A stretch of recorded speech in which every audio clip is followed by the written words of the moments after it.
another dear friend and colleague, and Professor Salmivalli and I have spent probably more time in countries outside of our own country, our own countries together. Before the pandemic hit, we had quite the time in China. We'll tell you about those stories later.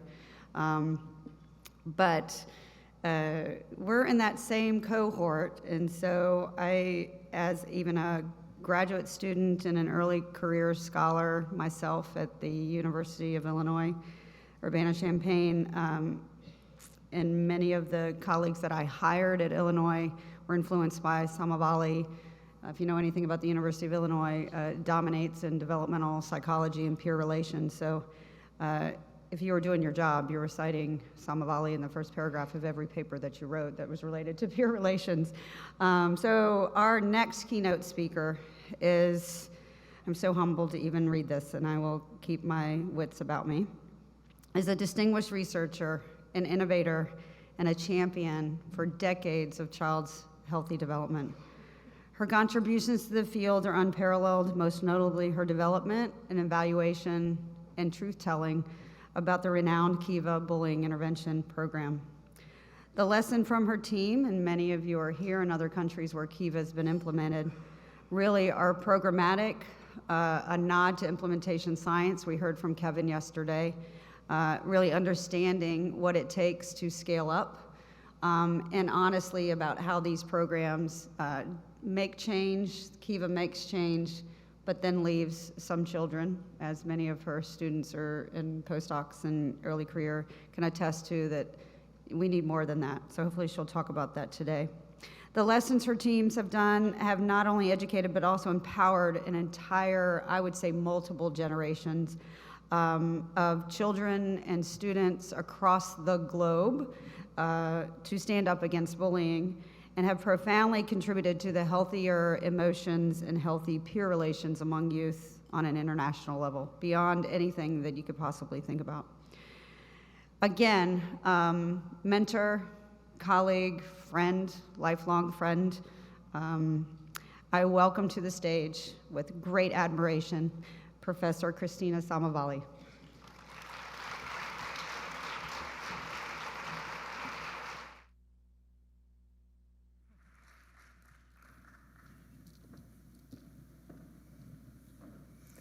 Good morning, everyone. It's wonderful to be here today. I'm really honored to be one of the keynote speakers in this wonderful event.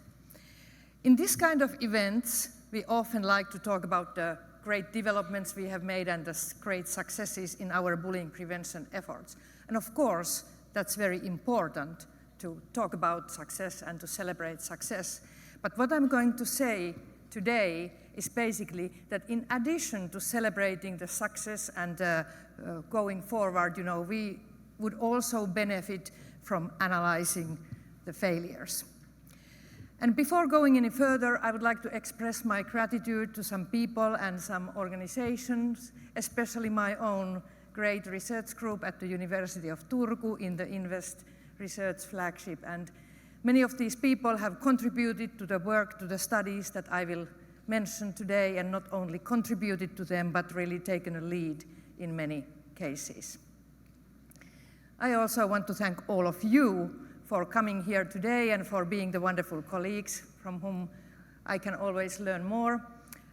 Many students, many participants in our studies, of course our Department of Psychology and the Invest Research Flagship, several funding bodies, and of course the reviewer too, who is always our best friend and makes us try a little bit harder. Peer-to-peer bullying has been studied quite exactly for 50 years, for half a century. And of course, we have made great progress in understanding this phenomenon. We have developed great interventions, and we have shown that they can really help reduce bullying to some extent.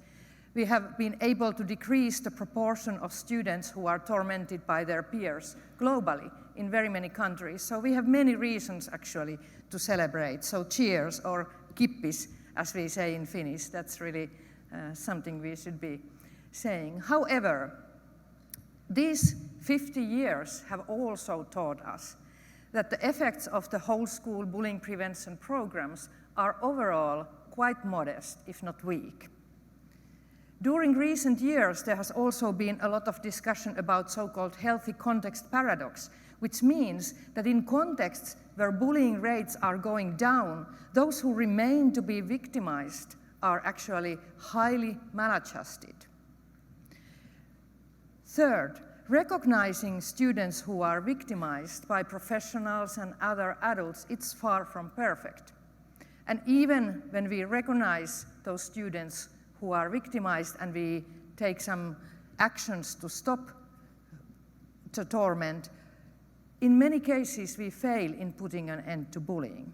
Actually, if we ask from students who were actually victimized and in their cases teachers tried to do something, it's like 50% say that it was not useful at all. And in some cases, it even made the situation worse. And of course, interventions are sometimes poorly implemented, and here I would like to refer to yesterday's excellent keynote by Kevin Roonians, who was talking about implementation. If we think about bullying prevention and intervention as a whole, and first think about what practitioners in schools do, first of all, starting from the upper part of this figure, schools try to do prevention work, okay, maybe by social emotional learning, maybe by improving school climate, maybe by giving some lessons to students where they discuss peer relations and joining the group and how bullying is bad, etc.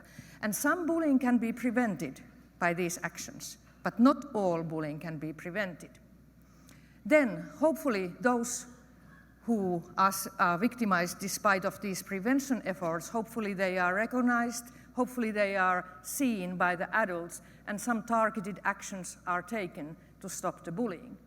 And in some cases, those targeted interventions work and bullying really stops, but in other cases, it doesn't stop. Then maybe some other measures are taken for those kids who still continue to be victimized. They can be very different. There can be now different actors, not only from school, but also from outside of schools. And maybe some of these measures are helpful. But in the end, there will still be some students for whom the torment goes on. And these children deserve our attention. What we researchers often do, we tend to study the average total effects of whole school programs, and we get some kind of effect size or average reduction of bullying or victimization. That can be maybe minus 15%, maybe minus 20%. And usually these programs are some kind of combination of universal or preventive actions and targeted or interventive actions. What we less often do, and what we should do, we should also pay attention to failures in these different stages. Ask ourselves when and why and for whom prevention efforts were not useful. Why some victimized students were never recognized by adults at school. Why some targeted interventions failed to put an end to bullying. And in the end, why the kids who remain to be victimized show even worse adjustment in contexts where a lot has been done and where we have been able to decrease victimization levels to some degree. And of course, the role of implementation is also one question mark, and how we could improve the buy-in by the implementers in schools. Why don't we really talk about those issues, and why don't we study those issues? Well, we want to provide good news. We want to empower the professionals, the adults working with children. We want to give hope for the families and for the young people who are victimized. And to be honest, we often develop the programs that we are evaluating, and we really want those programs to work. And that's why we often report what works on average. But I think that investigating the average effects of prevention and intervention programs no more brings the field forward. It's time to go a little bit deeper. With this in mind, we started a large project funded by the European Research Council 3 years ago, and we still have 2 years to go, where we want to shift the focus from average intervention effects to those cases where, despite the best efforts of prevention and intervention, bullying still goes on. Kids remain victimized, or some kids continue to bully others despite targeted interventions. So in Project Challenge, we look at the extent to which this happens. We study the healthy context paradox. We focus on targeted interventions, and overall on the characteristics and conditions and contexts in which interventions are likely to fail. Going back to the list that I showed you before, I'm not going to talk so much about these two issues today, but we know that effects from our intervention trials are overall quite modest at best. And Kevin gave a good example with numbers, and to think about another example, if we think about a school of 200 students, for instance, in Finland we have such small schools still, 200 students, and let's say that 10% of them are victimized before the intervention, that would be 20 students in the school, and after the intervention with 20% reduction, there would still be 16 students victimized. So there is reduction, but as Kevin was saying yesterday, it's not like, wow, we made it. Recognition of victimization is far from perfect. We know from studies that in many cases, adults underestimate the level of victimization and bullying in their schools. We did one study in Finland where we looked at kids who were chronically victimized. They were stable victims from one school year to another, and only a quarter of them was actually identified as victims of peer aggression at school, and their cases were intervened.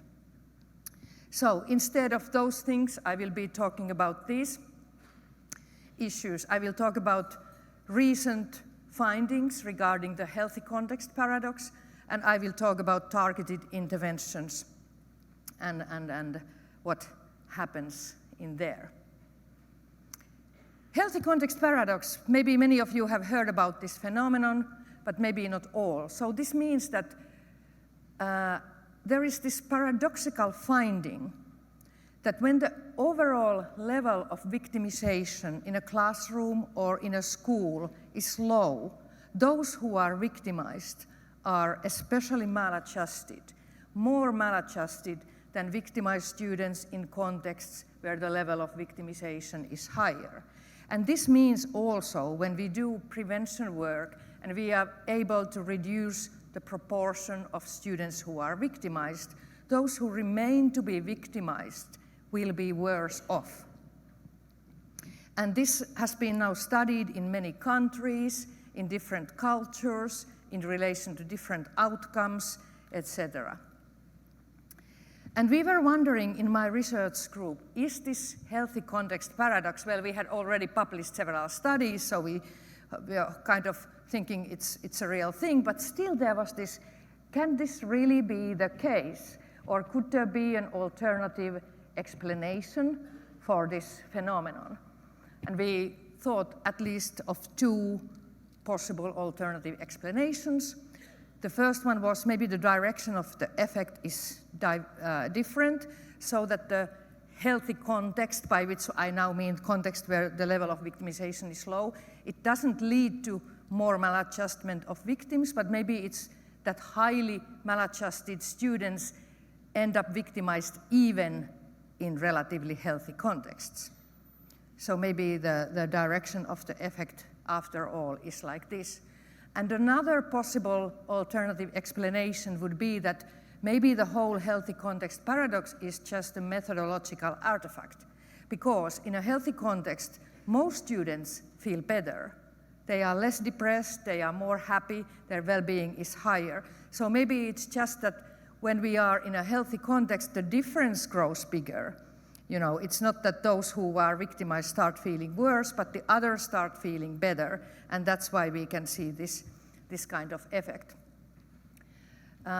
So my wonderful researcher In the group, Lydia Laningavainen took a lead on this study where she really wanted to look especially at these two alternative explanations for the phenomenon that we had been looking at, alternative direction of the effect and comparing within and between person effects, and I will explain a little bit more about that in a while. What we found in this study, which was, by the way, just accepted 2 weeks ago or something like that, and I was very excited about this study overall. Classroom-level victimization really moderates the prospective effect of victimization in psychological problems rather than vice versa. So in this longitudinal study with 3 time points, Lydia showed that the direction of effect was such that in healthier contexts, victimization led to maladjustment rather than maladjustment leading to victimization. About within and between person effects, well, this is the question that I said before, that is this paradox just something that we imagine to be there because for most children well-being increases, so it looks in our statistical models, you know, like those who are victimized will be worse off than before, even if that would not be the case. And Lydia was testing 3 kinds of models, and excuse me for my technical part of the presentation, but the main point is that with 3 different statistical models, these were all multi-level models, and you only see the student part of the models here. Lydia used cross-lagged panel model, latent change score model, and random intercept cross-lagged panel model, and she found, yes, we found healthy context paradox in cross-lagged panel model, but we also found it in latent change score model, which really looks at whether those who are victimized will change in their adjustment relative to their own previous level, not in comparison to other students in the classroom. Random intercept cross-lagged panel model, we found a similar direction of the effect. It didn't reach the level of conventional significance, but it was still there. So it looks like victimized youth, they not only experience worse psychological adjustment over time compared to others in their class, but they also experience higher maladjustment than before in healthier contexts.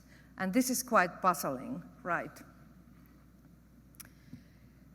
Well, what about another type of healthy context? We have talked a lot about defending, and I was one who was really advocating defending, and I still am. I still that we have to empower peers to defend those who are victimized. But we looked at another type of healthy context, a context where defending of peers who are victimized is common. So the defending descriptive norms are high. And of course, it's Lydia again, who else, who took a lead on this study, and she wanted to see whether those who are, whether in classrooms where defending is common, whether victimized students are feeling better. The first finding, on average, in classrooms where defending victimized peers is common, students overall are better off. They are less depressed, they are more happy, their well-being is higher. So it's good that classrooms have high levels of defending victims. But of course, the main focus in this study was, do victimized youth fare better in classrooms with high levels of defending behaviors? And actually, you can see in this figure that whereas on the left-hand side, you can see the difference for non-victimized children, they are much happier in classrooms where there is a lot of defending. But as a function of increasing victimization, this benefit is washed off. And in the right-hand side of this figure, where there are the highly victimized students, defending norms in classrooms do not benefit them at all. So they are not harmful for anyone, but they are not beneficial for some. And we did some additional analysis and found that it was really the stable victims who were victims at time 1 and at time 2, for whom victimization did not end even in these high defending contexts, who became more maladjusted over time. So it's also an intriguing question why some victims don't benefit from high levels of defending in the classroom. Maybe there is defending, but it's not targeted at some students at all, those who are most highly victimized, or maybe even when it's targeted at them, it's not helpful, it doesn't end the torment. In any case, again, this is an example showing that we are not very good at protecting those who are most vulnerable. Then I move on to targeted interventions. Yes, previous studies had shown that it's quite disappointing when we ask students whether interventions that the adults took were helpful for them. Of course, it's very easy to agree with the idiom that prevention is better than cure. You know, we should prevent problems before they even emerge rather than try to cure them afterwards. But the truth is that we cannot prevent all bullying, so we must have some evidence-based tools to address the cases that come up despite our prevention efforts. Also, if you think about prevention, it often bears fruit in the long term. You do prevention work and maybe 2 years later, the prevalence of victimization is less, but those who are victimized need to be helped and protected now. They can't wait. Maybe they will not be in the school anymore when the prevention work starts to have some effects. And it's actually quite amazing how little targeted interventions, by which I mean some kind of often discussions with adult and the students who were directly involved as victims or bullies. And these targeted interventions have been studied far less than prevention efforts or whole school programs. And of course, in whole school programs, oftentimes there are some kind of guidelines for targeted interventions, but we never study these in particular. So we know next to nothing about the effectiveness of targeted intervention. When adults try to stop bullying that has been going on for a while, what happens? And how these effects of the targeted interventions vary across schools and how they vary between bullying cases or different students. But as I said already, several studies suggest that such targeted interventions often fail when we ask from students whose victimization was intervened. Of course, we have some current great research of trying to find out what really works, what are the components in bullying prevention programs that work. But often when people code the components of these programs, of course they code the components that are presented in program manual, not what was actually implemented, not what was actually done by adults at school. In my group, we have studied for maybe a decade now different types of targeted interventions, and we have been very persistent in looking at two different kinds of approaches to approach the students who bully others: confronting approach and the non-confronting approach. They are both used in the Kiva program, but it's a whole series of different steps that are taken. It's not just one discussion, but there are different steps, and there are follow-up meetings in the end. But briefly put, the confronting approach means that the adult who is discussing with the student who has bullied a peer confronts the bully by saying that you have been doing something that's not acceptable, and this needs to change. This is not accepted in our school, and you have done mean things to someone in the class or in the school.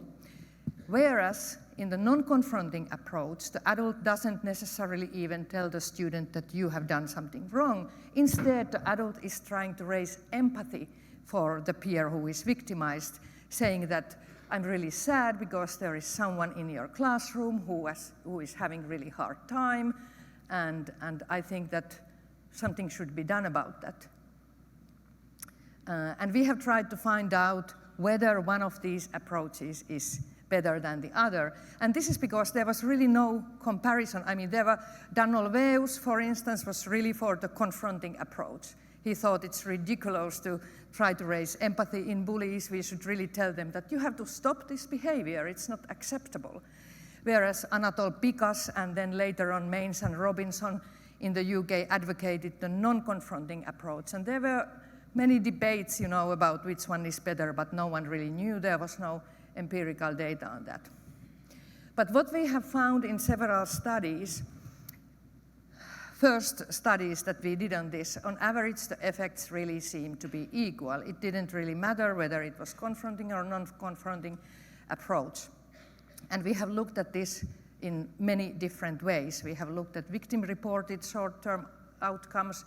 We have looked at bully-reported intention to change behavior. We have looked at outcomes reported retrospectively by students in the end of each year about what happened when interventions were taken. However, we also found that the characteristics of the bullying case moderated the relative effectiveness of these two approaches.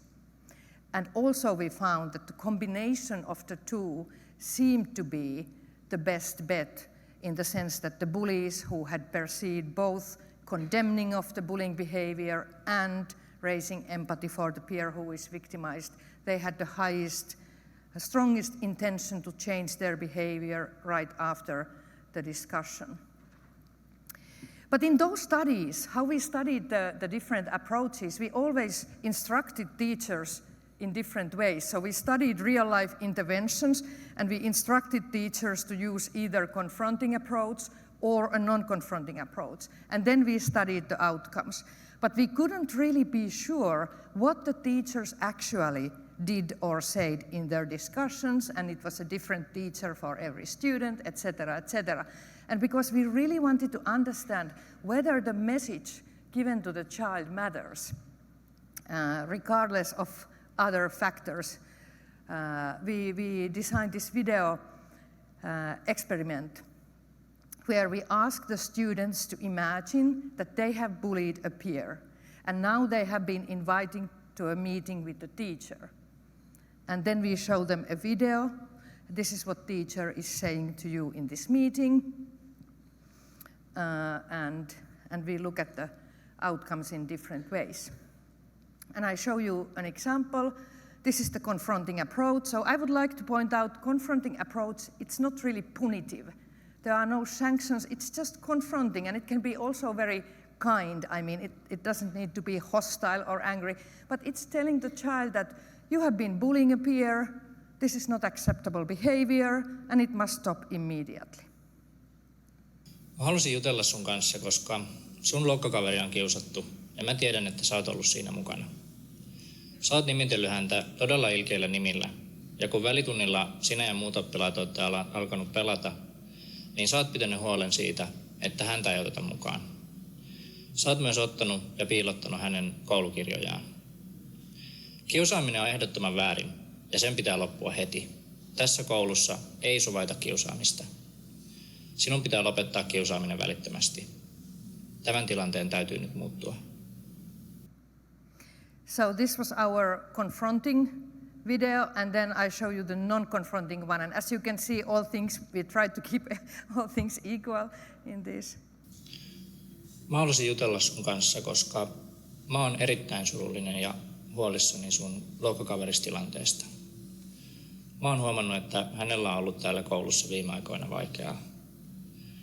Toiset oppilaat on nimitelleet häntä todella ilkeillä nimillä, ja kun välitunnilla on alettu pelata, jotkut oppilaat on pitänyt huolen siitä, että hänet on jätetty ulkopuolelle.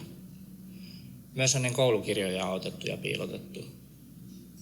Täytyy olla todella kamala käydä koulua, kun tällaisia asioita tapahtuu. Se tuntuu varmaan todella pahalta.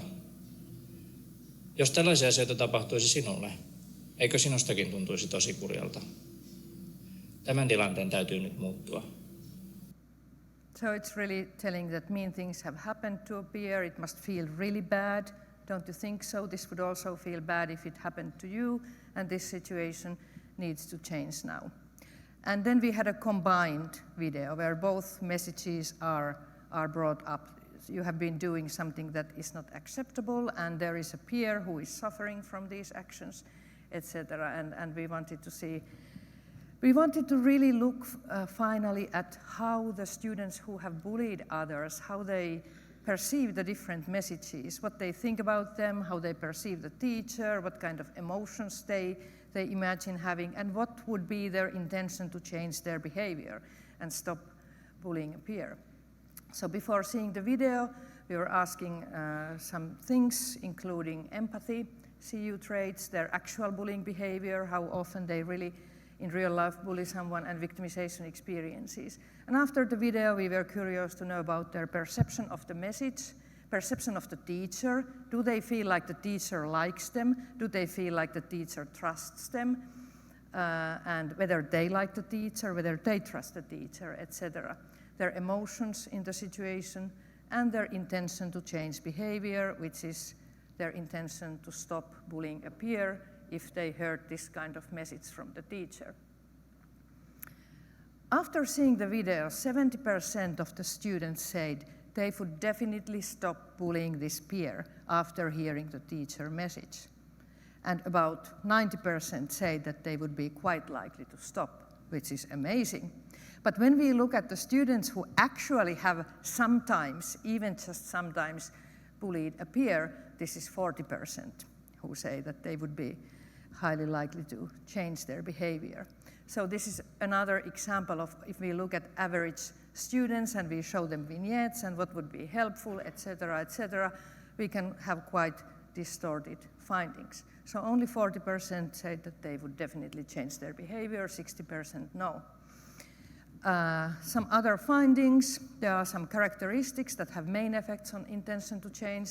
Those who are high on psychological reactants, students who feel that if someone tells them to do something, they rather do the opposite. They don't want to be told what to do. Or CU traits, they were less likely to stop bullying or have the intention to stop bullying the peer. And also some characteristics, some perceptions of the teacher mattered. So those who liked the teacher less, trusted the teacher less, and felt less guilt after hearing the message were less likely to stop bullying the peer. And it's interesting, by the way, that regardless of the fact that students see exactly identical video, they may perceive the message quite differently, and they may perceive the teacher quite differently, etc. So there are huge individual differences in how students perceive these messages. And actually, this is one of our interests, and we have found, for instance, that students who are low on empathy were more responsive to the non-confronting approach, where empathy is kind of raised. And this was quite interesting because you could think that it's the contrary. If you are very low on empathy, you are not able to empathize with others, and you are told that someone feels bad. Do you really care? But actually, it seems that students' self-reported low empathy might be more not really that they are incapable of empathizing. Maybe it's motivation or something, and they really need this prompt, that to think about how bad someone is feeling. So they were really the ones who were more responsive to the non-confronting, the empathy-raising message. Okay, finally, I say something about implementation of the targeted interventions. We have studied these different kind of targeted interventions also in our Kiva schools in Finland, because in Finland we have very many schools implementing the Kiva program, and every spring there is a staff survey and there is a student survey. And of course we collect this data and we also want to use it for research purposes. So in this study we were interested in what teachers actually do, because in the program manuals we provide them these two approaches, and we explain a little bit when it might be better to use one or the other, but what they actually do and how that affects the outcome. This is the study by Erika Johander, a Ph.D. student who will soon defend her great thesis. So she was using the Kiva survey data that was collected. In this case, I guess it was the data collected between 2010 and 2015 from both students and staff. And you can see that the number of students who had been bullied and who reported on the effectiveness of the interventions was almost 40,000 students from among the almost 500,000 students. So this is a huge data set. Of course, it has its limitations because it was not collected for this purpose specifically, but we wanted to use it now to look at adherence. And of course, as Kevin said yesterday, implementation fidelity is not only about adherence, but here we really looked at adherence, whether they stick to the program guidelines when doing targeted interventions, and what are the consequences, the outcomes. And we looked at the outcomes as they were perceived as students who had been victimized and whose victimization had been intervened, and the adults who were responsible for targeted interventions in the schools. So each spring we asked the Kiva team members who in Kiva schools are responsible for doing the targeted interventions, which approach you used this past school year in your Kiva team to tackle the cases of bullying. And we gave them response options. They could say we used a confronting approach, we used a non-confronting approach, we used either one depending on the situation or the bullying case. Or they could say that we did something else, we have our own method in the school. Or they could say that we don't know which approach we used. And then we also ask them always about follow-up. Do you have these follow-up meetings that are also part of the procedure? Do you do it in all cases, occasionally, or never? And of course, the green ones here are what we consider to be program-recommended approaches. And how we look at the effectiveness, we ask from students every spring, when you had been bullied, did the adult intervention affect your situation? There were several response options that we coded as it didn't change at all, or bullying increased, or bullying decreased or stopped. And we asked the adults who were responsible for doing the interventions to what extent the discussions that you had led to desired outcome, that is stopping of the bullying, and they rated this on a 5-point scale from 0 to 4.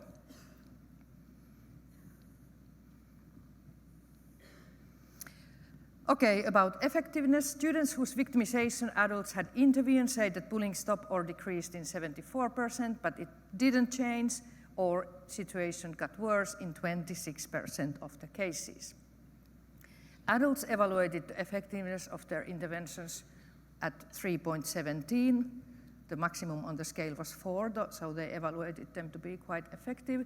And we found that 12 to 17% of the variation in success in these targeted intervention was between schools. So some schools were really consistently doing better in their interventions. They were more likely to be able to stop the bullying, but still there was a lot of variation between bullying cases or within schools across different years. What happened? As years went by, 2010 was the first data collection point. That was the beginning. Kiva program was just launched in Finland. We had trained the schools, had given the pre-implementation training, and many schools were using the program recommended approaches. But as years went by, schools were increasingly moving from these evidence-based approaches to the school's own adaptation, or they were increasingly saying they don't know what they really did. And they did this kind of move, but in schools when this move happened, interventions were more likely to fail, according to both student evaluations and according to adults' ratings of the success of their interventions. And failure was most likely in schools where school personnel said that we are not really sure. We did something, but we don't know what that was. And also we found, importantly, that in schools where follow-up meetings were organized systematically in all cases, the outcomes were better. Whatever approach was used, organizing a follow-up meeting, not just following up, keeping an eye on those students, but organizing a follow-up meeting, it always made the targeted interventions more effective. But there are many questions related to targeted interventions. And at least I'm very curious about these. Why some children don't even intend to change their behavior after hearing a message from the teacher? Why some children, despite their initial intention to change their behavior, will not do that after all? And why among some the behavior change may happen, but it's only temporary? And also, what's the role of context in all this? The school context, the peer context, the home context. And in order to find answer to these questions, we are going forward with this kind of study where we are tracking real-life targeted interventions in schools as they happen. So we have already finished 2-year longitudinal data collection in 16 elementary and 16 middle schools, where students respond to questionnaires 3 times per school year. That is 6 waves altogether, and parents each year, that is 2 waves altogether. Teachers who intervene in bullying cases in these schools, they use a new mobile application where they have instructions for each step in the discussion and where they also can report what happened in each step in the intervention. Again, we have instructed schools to use the 3 different approaches: confronting, non-confronting, and combined. And in our design, from this longitudinal data collection, the targeted interventions where data is collected from these same schools. So some of these students from which we are collecting very rich data of themselves, of their parents, of their peer group, of their classroom, some of them are during the 2 years naturally selected to the interventions because they bullied someone during the 2 years or because they were victimized during the 2 years. And then we will have targeted intervention data and follow-up meeting data for them. Because in previous studies, in the very few studies that have been done, people often have used so-called global retrospective reports on targeted informations, asking informants whether interventions that they implemented or witnessed or were involved in as targets were successful. But reliance on such global retrospective reports doesn't necessarily produce very accurate data. There can be memory bias. You just remember something that happened very recently, or if you are a teacher, you want to tell that your intervention was successful, etc. So instead, we should have a representative sample of specific interventions when they actually happen. So we are collecting this data when things happen with this mobile application. We have a possibility to combine targeted intervention data with individual student data as well as parent data. So we have a lot of background and context information of these students. And what is important, and what has almost never been done before, we can also identify case controls for those students who were victimized or who bullied others and whose case was intervened. So we can look for similarly victimized students whose victimization was never intervened in the school. And this is how we can really say something about the effectiveness of the different approaches. Because think about previous studies, you find that, okay, in 75% or in 50% the bullying stops, but maybe it would have stopped anyway without any targeted intervention. So we really need these control children that we can compare the situation with. So during the 2 years, we were able to collect data on almost 300 bullying cases with more than 300 victims altogether. We haven't really, well, I just heard this week that now the data has been combined with the individual data, but this is very recent. But I just show you very preliminary descriptive data of according to victimized students and according to students who had been doing the bullying, how many in the follow-up meeting said that the bullying had stopped, decreased, stayed the same, or increased. And you can see that according to those who were victimized, it's like 90% say that it either stopped or decreased. If you look at bullies' responses, 95% of them say that it stopped or decreased. But of course, we need to have the longitudinal questionnaire data also to see whether this change was only temporary, and also to have these case controls for how many kids it stops anyway. It seems again that the combined approach even here is the one that leads to best outcomes based on the very, very first descriptive data. But of course, these are the cases that we are most interested in, because I think that even when the victimized students say that the bullying has decreased a little bit after the intervention, is that really a success? I don't think so. So this is where we want to focus our attention to cases where bullying was not stopped by the intervention that was done by adults at school.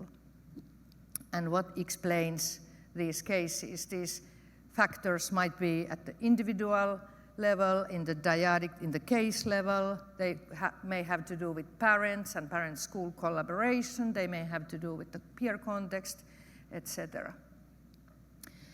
But overall, how should we go forward in our research on bullying prevention and intervention? I think maybe it's time to bring the concept of failure to the field of bullying prevention and intervention, because by only celebrating success, we miss the opportunity to learn from failure. And failure analysis could be something like the process of collecting data and analyzing data to understand the causes of failure and the mechanisms of failure. It might sound pessimistic or discouraging to talk about failure. We like to talk about success. We even want to exaggerate our success a little bit, right? And we want to tell what are the factors that lead to success, because we hope that interventions work. We hope we can help the children. We want to empower educators by communicating that they can stop bullying. But this is exactly why we should not ignore failure, but rather collect data on it, analyze it, and learn from it, in order to better understand how we can really protect the most vulnerable, those who are most in need of help, as well as affect those who are least motivated to change their behavior. And if you are not convinced yet, I can tell you that even Bill Gates agrees with me on this, so thank you very much for your attention.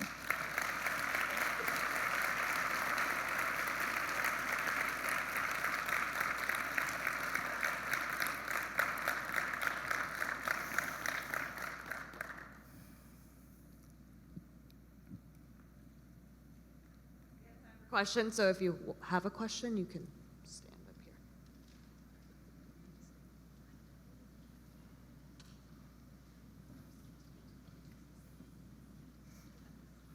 I'll just warm them up for you. I'm tempted to pull my computer out because there's a quote from Gabor Mate's new book, The Myth of Normal, that's relevant, but maybe I don't need to do that. So I'm interested, amazing, as always, you're doing such amazing work and asking the questions that need to be asked and then figuring out these great ways to do it. And I loved seeing the random intercept cross-leg panel model in there with the other options, so bravo on that in particular. As we're getting into the small numbers of the extremely victimized kids who don't seem to be improving in this or that, we're getting into small numbers there. And so I guess I'm wondering about, not statistically about the small numbers, but about low prevalence mental health disorders. And so I've had the chance to work around borderline personality, kids with features of borderline personality, and written a bit about that. And so maybe when we look at depression and internalizing problems, and we're not catching quite the picture of the kids that we need to understand. So I'm just wondering if we need to be really thinking a little more about the mental health, not just in turn like depression and anxiety, but other things that might be going on for those more extreme victims who don't seem to be shifting based on what the best efforts people are making. And then I'm really interested, and have been for a while, about perpetrators and the kind of recalcitrance, and I found that really interesting that the non-confronting approach works better for low empathy because it just seems like, well, yeah, it's scaffolding. You need to scaffold their empathy. If they're bad at it, we need to give them some direct instruction, perhaps. But I'm also I don't know if I have a question. I'll see if I have a question at the end of all this. But then there's also Gabor Mate's book. He talks a lot about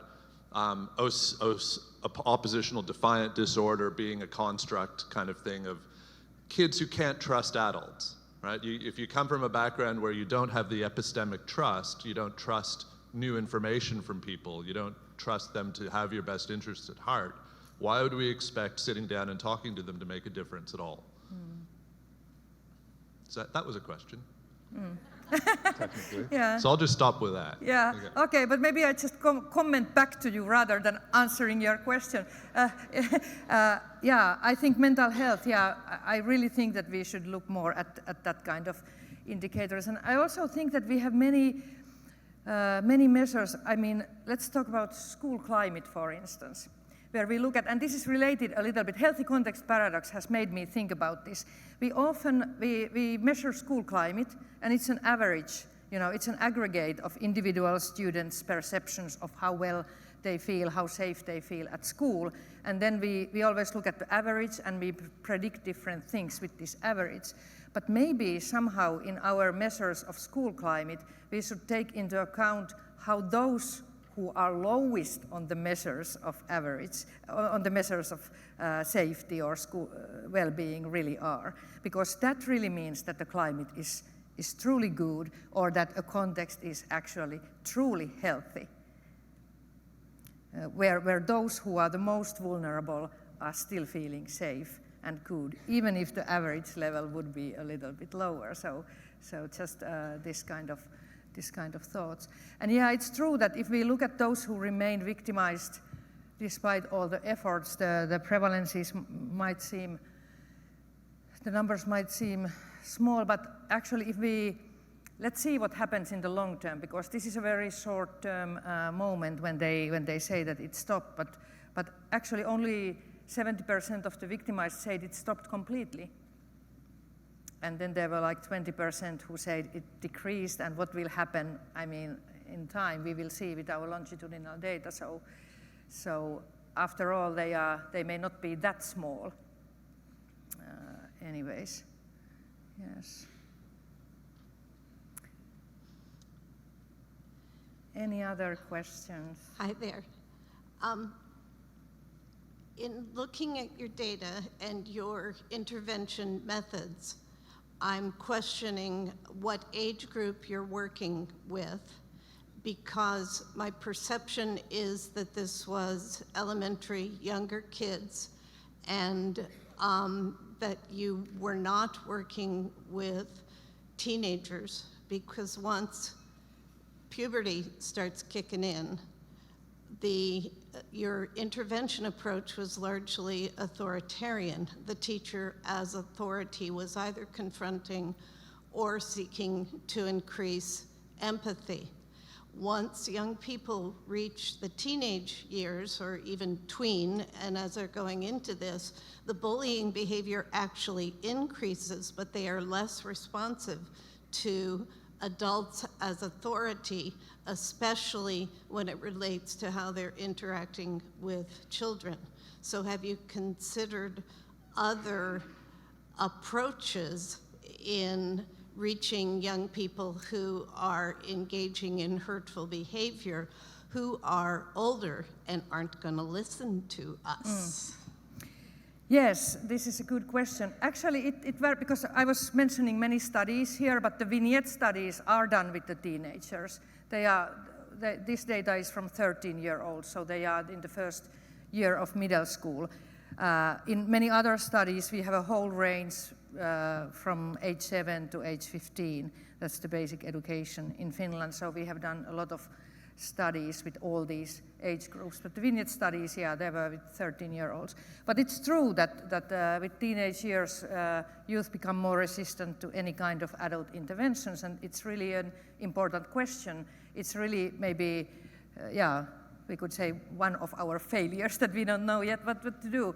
And maybe, I mean, of course, peers are very important for teenagers, and peer pressure and peer influence, I think that that's something that could be utilized in good ways to make a change, but then peers have to buy in to this idea, right? Because it's not that we can, like this, make the peer leaders like anti-bullying champions or something, but of course this is a big question mark and a problem. Hi there, thank you so much for your talk. It was wonderful.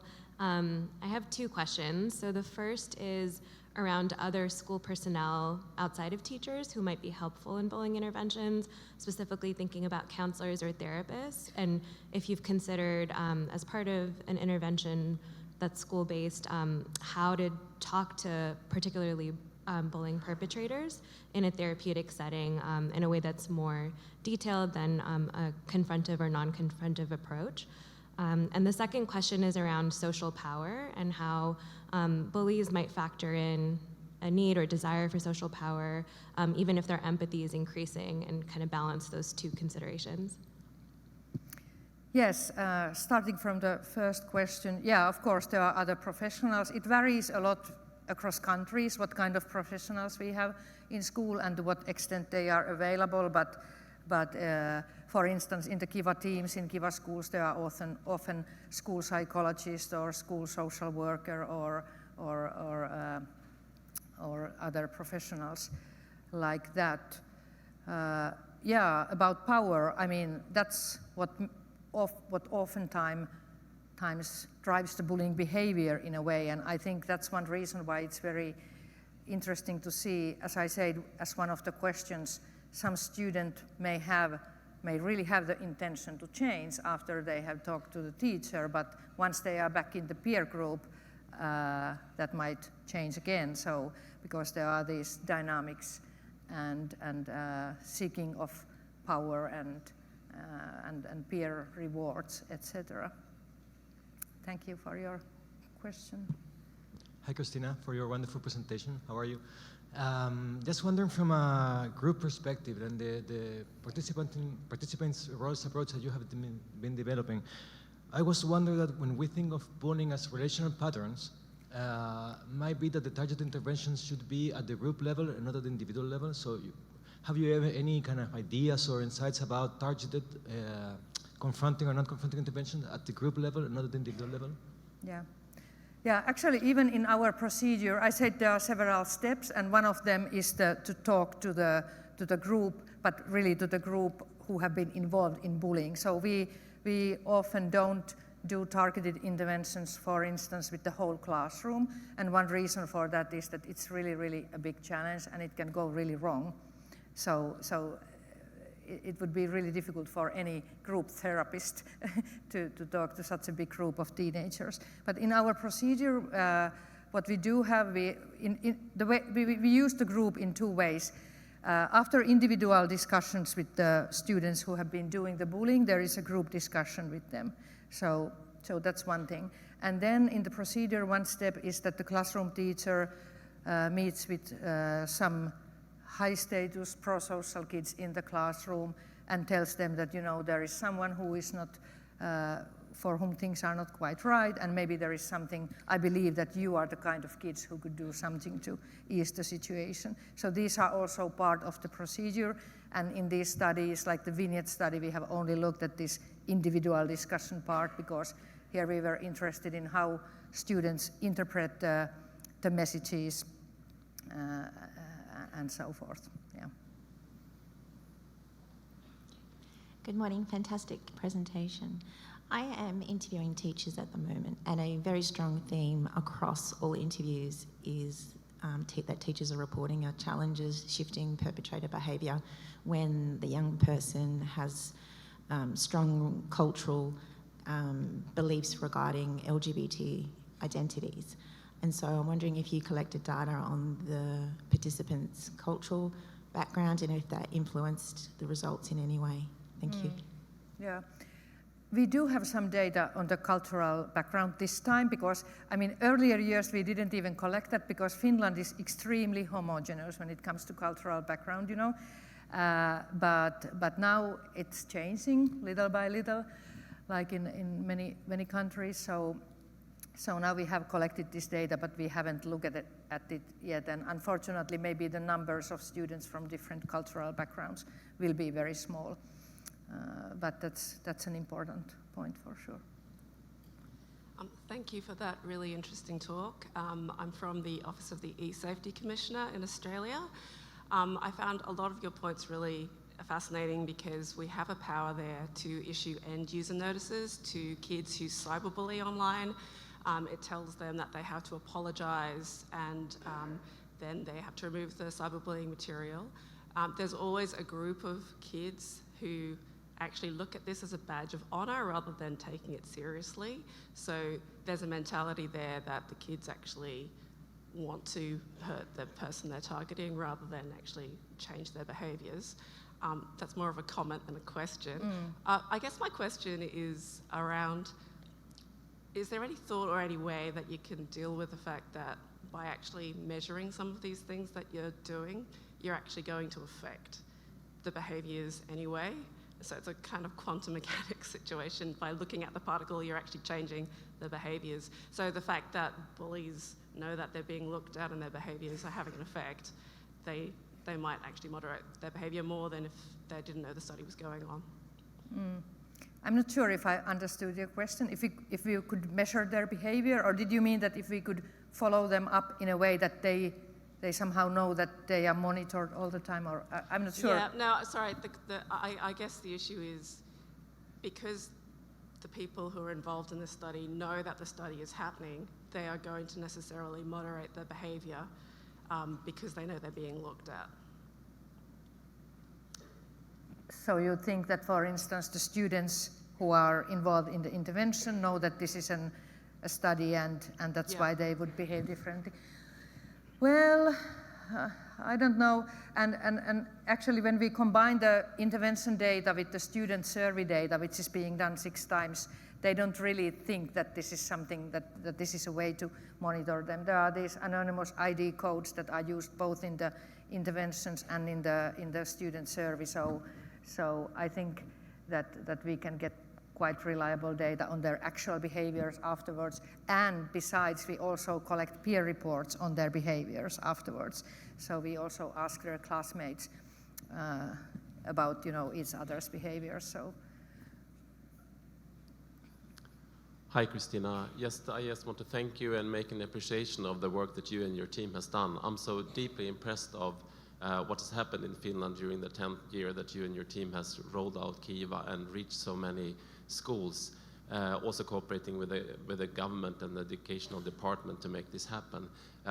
If you had and I'm also thankful for you're sticking to data and you are brave enough to talk about failures and we haven't reached what we really want to. That makes me a bit sad also, and I'm just looking for hope.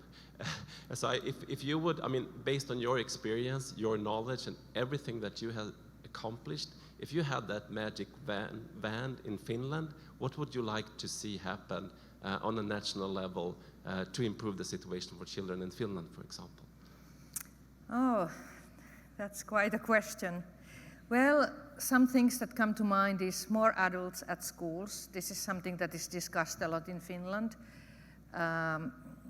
We need more adults to take care of, because teachers feel really overwhelmed with all the expectations directed at them. This is a big issue, and I'm sure that this is one thing why they are always not so enthusiastic with anti-bullying programs or work, or they rather look away than find more work for themselves to be done, unfortunately. So this is definitely one thing. And I think the other thing is continuous support for schools in their anti-bullying work in some form, like implementation support. We have many programs out there, and schools adopt these programs, but if there is not systematic support built into these programs, they will fade away, as also I was showing that they start doing something else instead. They forget about it, or they think that it's not so important, or maybe our own way would be better, let's try something new, etc. So, I mean, these are the two things that come to my mind first. So it's 9:30, we have time for one more question. Thank you so much for the work that you and your team do, that it's just an inspiration. You're asking the important questions and doing it in such a rigorous way. For those of us who want to be you and do what you're doing, but we're in the United States context, I wonder if you have any advice or tell us how you do it with parental consent and child dissent, particularly for the prospective longitudinal for people that have been involved in the bullying. Of course, with these consents also the regulations can be a little bit different in different countries, also what kind of data you can collect. So in Finland we are lucky in that, for instance, we can collect peer report data. It has not been a problem.